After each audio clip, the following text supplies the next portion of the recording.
The Solutions Electric Backpack Sprayer is a heavy-duty sprayer with a 4-gallon tank capacity and long-lasting battery life. In this video, we'll go over general troubleshooting tips to get your sprayer running quickly.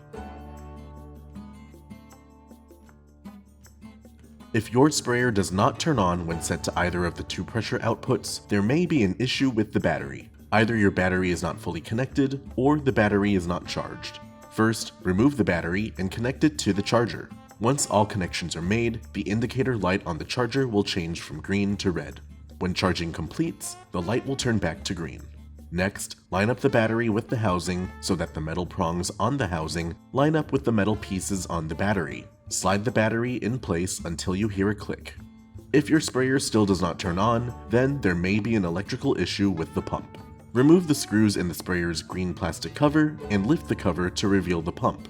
Disconnect and reconnect all 5 electrical connections coming out of the pump. If there is leaking coming from the tank area, then the input or output hoses may have a loose connection with the pump. Remove the plastic green cover to reveal the pump. Loosen the clamps on both hoses, position the hose closer to the pump, and retighten the hose clamps. If there is leaking coming from the gun or nozzle area, then there may be loose, damaged, or broken seals. Inspect all seals and replace them if necessary. If leaks are still occurring, then the ball valve inside the gun assembly may be defective. Email support@solutionstores.com for replacement parts.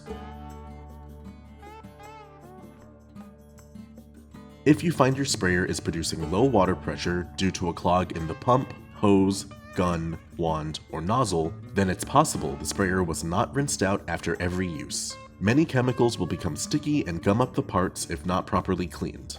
To start cleaning your sprayer, rinse it out with a cleaning solution or warm, soapy water. Spray water through the sprayer and each nozzle for 3 to 5 minutes to flush out the chemicals.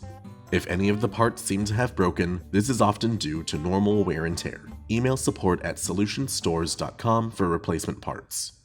Solutions Pest and Lawn is a small, family-owned business that relies on people like you to succeed. Our goal is to help you treat your pest problem.